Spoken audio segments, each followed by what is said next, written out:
Bien, je vais vous parler d'un autre le success story à base d'OGM qui concerne la production industrielle par le semi-synthèse de l'artémisinine.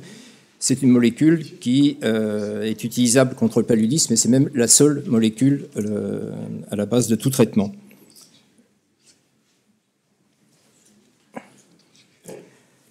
Juste un bref rappel sur le paludisme. C'est une parasitose tropicale. Le vecteur est le moustique, l'anophèle. Il y a plusieurs espèces pathogènes qui sont toutes des plasmodiums. Les deux qui sont les principales et qui ont des zones de recouvrement s'appellent le Plasmodium falciparum et le Plasmodium vivax. Les autres sont des composants minoritaires. Le paludisme à falciparum est un paludisme qui peut être mortel. C'est quelque chose qui est très répandu. On peut voir ici les organismes qui vont causer les dégâts à l'intérieur des globules blancs, des globules rouges. Voici le moustique, voici l'homme. Et dans le monde, on a à peu près 200 à 220 millions de malades qui sont atteints, avec des épisodes cliniques. Tout ça, c'est par an les nouveaux cas. Beaucoup en Afrique. On voit ici la distribution ici pour falciparum. Vous voyez que c'est des zones tropicales, subtropicales. 91% en Afrique est quelque chose qui arrive en France par des cas importés. On a en France 3500 cas importés. C'est Sandrine Houzé, le professeur Sandrine Houzé, qui est responsable en France du Centre national de référence à l'hôpital. Et ces 3500 cas se finissent en moyenne par 10 décès par an.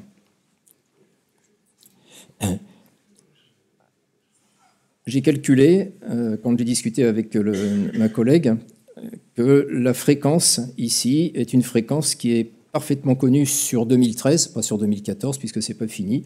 En 2013, un décès dû au paludisme toutes les 48 secondes. Donc ça veut dire que puisqu'on a commencé à 3 heures, on est environ déjà à 120 morts. La répartition géographique fait que ce sont des pays qui sont en développement ou en voie de développement. Le cycle du parasite, rapidement, c'est un cycle qui est assez compliqué puisque le moustique, s'il porte le vecteur parce qu'il a déjà été en contact avec un patient malade, à travers le sang, il est contaminé, ça se met dans les glandes salivaires et ça s'injecte dans le sang du patient suivant, qui va avoir du plasmodium dans le sang, qui va finir par arriver dans divers territoires organiques, dont le foie, où là, il va y avoir un phénomène de différenciation assez compliqué, en plusieurs étapes, pour passer à une étape zoïdique. Et à la fin, la multiplication, puisqu'il y a une multiplication, va se faire avec un transport toujours par les globules rouges vers la peau, par les capillaires, et donc c'est le cycle infernal. La lutte anti-palu a été mise en place il y a très très longtemps, grâce à une plante qui s'appelle l'armoise ou artémisine, et l'une des plantes, le Anua. On a une trace ici que je ne commande pas. Durant la Deuxième Guerre mondiale sont apparus les premiers traitements avec la chloroquine, mais qui ont été assez rapidement contournés par des résistances à la chloroquine qui n'étaient pas majoritaires. La découverte de l'artémisinine date de 1972, mais en fait, on en a trouvé dans des tombes avec des parchemins qui datent de bien avant Jésus-Christ, où il était recommandé de faire une tisane dans de l'eau pendant une nuit, puis de boire cette eau en tant que traitement contre le paludisme. C'était à peu près 200 ou 300 ans avant Jésus-Christ. Donc la plante en question, la voilà, c'est une plante qui peut faire jusqu'à 2 mètres et dans lequel le composé qui nous intéresse, l'artémisinine, est présent surtout dans les feuilles. C'est une plante donc qui ne pousse pas dans toutes les régions et qui est relativement fragile, notamment au niveau de la température. On utilise l'artémisinine à cause des contournements avec ce qu'on appelle des ACT, c'est-à-dire des combinaisons trithérapiques en principe, où il y a toujours de l'artémisinine, mais il y a deux autres composés qui sont des composés relativement voisins et qui viennent compléter le spectre pour lutter contre la résistance.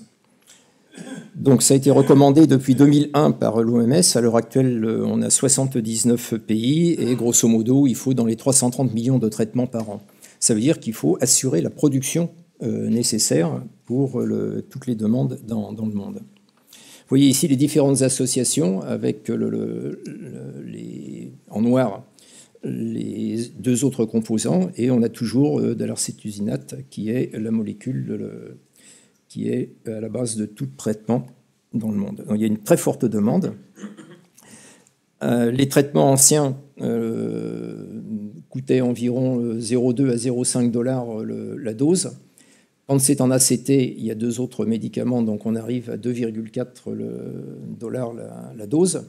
Et l'OMS a monté un projet avec des organisations non gouvernementales pour essayer d'avoir un système de production des prix abordables, une qualité de garantie et surtout éviter les contrefaçons et les médicaments de mauvaise qualité, ce qui est devenu un fléau. L'artémisine est une molécule très complexe. Vous voyez ici que ce sont des hétérocycles compliqués avec des ponts oxyde et qu'on a 7 centres asymétriques, ça veut dire que la synthèse complète est, faut oublier, grosso modo, on ne réussira jamais à la faire. Sinon, on perd à chaque fois 50% du racémique et comme il y a beaucoup d'opérations, à la fin, on n'a rien du tout. Ce qui se passe au point de vue de la production naturelle, c'est que l'artémisinine est récoltable dans des conditions climatiques très variables, des environnements qui ne sont pas reproductibles. C'est fonction du sol, de l'humidité, beaucoup. La culture dure 6 à 7 mois. L'extraction et la fabrication durent 2 à 5 mois. Ça fait en tout un cycle de 14 mois et ça se conserve très mal. Une fois que les plantes sont récoltées, il faut faire l'extraction rapidement. Le rendement, c'est 250 kg de feuilles qui vous donnent entre 4 et 5 kg d'extrait brut, d'où on va finir à purifier 1 kg d'artémisine pure. Donc le rendement n'est pas fabuleux, mais c'est surtout que les récoltes sont difficilement programmables en qualité et en quantité. Beaucoup de production, bien sûr, sur la Chine, le Vietnam. Afrique de l'Est, c'est déjà un peu plus difficile parce que les conditions climatiques ne s'y prêtent pas tellement. L'encouragement des agriculteurs à développer cette culture, oui, ça a été bien développé parce qu'il fallait quand même susciter de l'intérêt et les prix sont quand même assez intéressants puisque le prix de vente après extraction, c'est dans les 250 $ le kilo. Un système a été mis en place par United qui essaye de réguler la production, mais c'est quelque chose qui reste très aléatoire et qui ne permet pas de donner suffisamment de doses pour tous les cas. Je rappelle qu'il y en a quand même plus de 200 millions par an. C'est la raison pour laquelle deux équipes américaines à Berkeley, côté de San Francisco, ont essayé de monter une synthèse, une hémisynthèse en partant de levures. Voici les levures ici, et en partant de la voie de synthèse de l'ergostérol. Les levures, elles, peuvent être cultivées en fermenteur, nourries avec des glucides simples et des sels minéraux, et sous réserve que l'on modifie leur génome, et je ne parle pas d'OGM, je préfère parler d'OGA, des organismes génétiquement améliorés, parce qu'on leur apporte quelque chose. Et donc, ces organismes génétiquement améliorés permettent d'obtenir de l'acide artémisinique, qui peut être transformé en artémisinine par une série de réactions, dont l'irradiation par laser pour faire de l'oxydation. Le procédé de fabrication, eh bien, c'est en 2006 qu'il a été mis au point par Jay Kissling à Berkeley. Modification du métabolisme de la levure, modification des voies métaboliques menant à la synthèse des squalènes, une augmentation de 500 fois du rendement par des améliorations génétiques.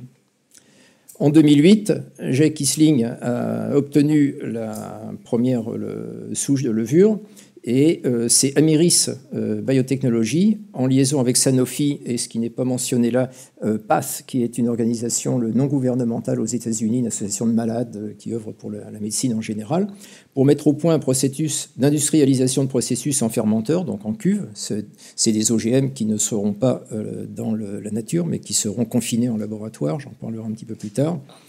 La production par fermentation d'un précurseur qui est l'acide artémisinique.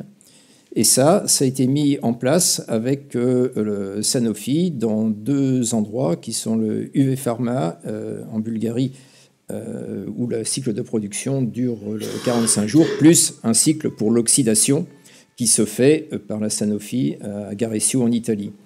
La production 2013 correspondait à peu près à ce que le plan de développement de Sanofi avait prévu, c'est-à-dire environ 35 millions de tonnes. Et en 2014, ça devrait se situer entre 50 et 60 millions de tonnes. Les prix de vente ici sont des prix de vente où le bénéfice a été vraiment très contrôlé par United, avec 350 à 400 $ le kilo. Mais une production qui est continue, qui doit suffire pour alimenter toutes les demandes des 79 pays. Donc venons-en aux OGM, puisqu'on est là pour parler des OGM, des OGA pour moi. Comment la levure a été améliorée? Voici ici la voie de synthèse des squalènes, qui normalement va donner l'ergostérol. Et la première des choses qui a été faite, c'est de casser le gène qui est ici, de manière à ce qu'on ne fabrique plus d'ergostérol. La levure n'est pas contente, mais on s'en fout. Et donc, ça s'arrête, le produit s'accumule ici, et c'est ça qui va servir, puisque c'est ce précurseur qui va être transformé par 4 enzymes qui ont été, enfin, des gènes de l'armoise, la plante, ont été isolés, ont été identifiés, et ils ont été introduits, ce n'était pas par des Cas9, ça n'existait pas à l'époque, ils ont été introduits par des doigts de zinc. C'était les premières étapes. Et donc, ceci aboutit à la production de ce qu'on appelle l'acide artémisinique, ici, qui est le précurseur. Ces modifications ici sont des modifications où on a touché non seulement à ce gène ici, que l'on a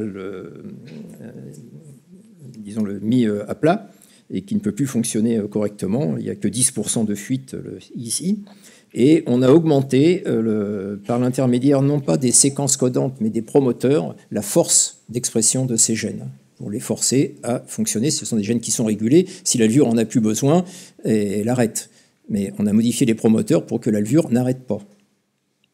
Elle n'a pas protesté. Donc, pareil ici, ce sont des gènes qui ont été introduits avec des promoteurs forts qui s'expriment pratiquement tout le temps. Le résultat, c'est que la production ici en fermenteur est une production qui a été, entre les premières manips de Jacques Kissling à Berkeley et ce qui se fait maintenant, augmentée par un facteur qui est supérieur à 500. Voilà. Donc, à la fin, en combinant un gène à expression très réduite ici et 4 gènes qui ont été apportés, plus tous les promoteurs, là, on arrive à avoir des rendements de fermenteurs qui sont des rendements de type industriel. Ce qui reste à faire, c'est à transformer la molécule précurseur en molécule finale.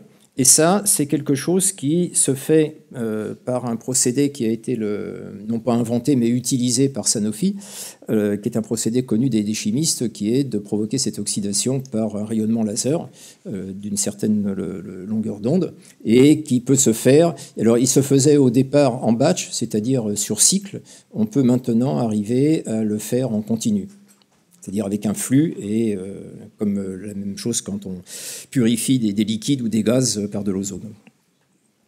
Donc cette partie-là est menée en Italie et produit à la fin, non seulement, et c'est ça qui est important, le produit que l'on recherche, qui est l'artémisine, et cette artémisinine rentre dans la construction de tous les médicaments, plus les molécules supplémentaires, on va en mettre 2 pour faire de la trithérapie, qui permettent de réduire les résistances éventuelles par les parasites, parce que le plasmodium mute, il ne demande pas la permission, mais il mute tout le temps, et donc on limite les échappements à la résistance en ajoutant à l'artésunate un certain nombre de molécules.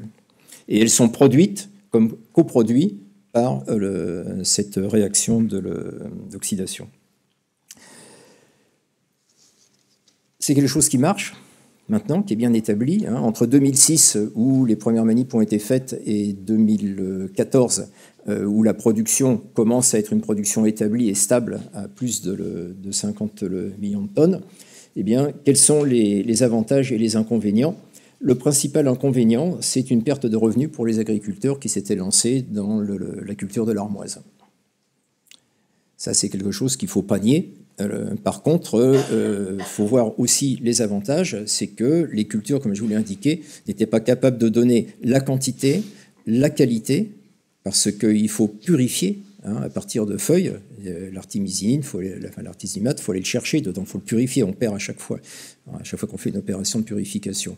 Et en plus, les quantités n'étaient pas stables d'une année sur l'autre, avec des variations de prix absolument intolérables pour les soignants. Le deuxième aspect, c'est qu'il s'agit d'un contrôle par les Occidentaux, parce que c'est venu par l'intermédiaire d'un laboratoire à Berkeley, d'une société Amiris qui a pris le relais, plus la joint venture avec Sanofi, plus la fondation Melinda et Bill Gates qui a participé aussi. Donc c'est vraiment une opération de grande ampleur. Le risque, donc c'est un contrôle par les Occidentaux d'un médicament qui est essentiellement destiné au Sud. Risque de diffusion de levures génétiquement modifiées, on est dans un contexte de fermenteur, donc on n'est pas en zone non confinée. Il y a une question que je me suis posée, mais je n'ai pas la réponse, je suis franc. En général, quand on fait ce genre de construction, on se débrouille pour créer une oxotrophie, c'est-à-dire flinguer un gène pour la synthèse d'un acide aminé et flinguer un gène pour l'une des bases, de manière à ce que si on ne fournit pas directement ça dans le milieu de culture, la levure ne peut pas pousser. Donc j'espère que c'est ce qu'ils ont fait, mais honnêtement, je n'ai pas pu le vérifier. J'ai demandé, mais je n'ai pas encore la réponse. Donc risque de diffusion de levure, c'est confiné.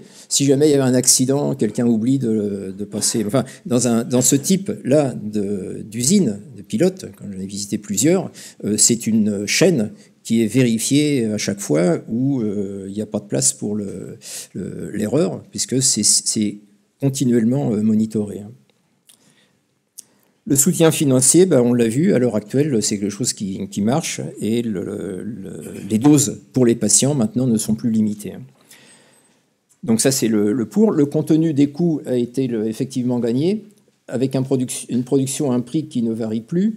Assurer une production régulière, l'approvisionnement est stable. Le produit de haute qualité, il n'y a pas de contamination par les autres terpènes. Préservation de la production agricole, ça veut dire qu'on n'a pas de surfaces cultivées qui sont prises pour faire autre chose que de l'alimentation. Le partenariat Fondation-Industrie a été un partenariat gagnant-gagnant, sinon ça serait cassé la figure dès le départ. Le développement de nouvelles molécules, ça c'est intéressant, c'est parce que c'est une lutte.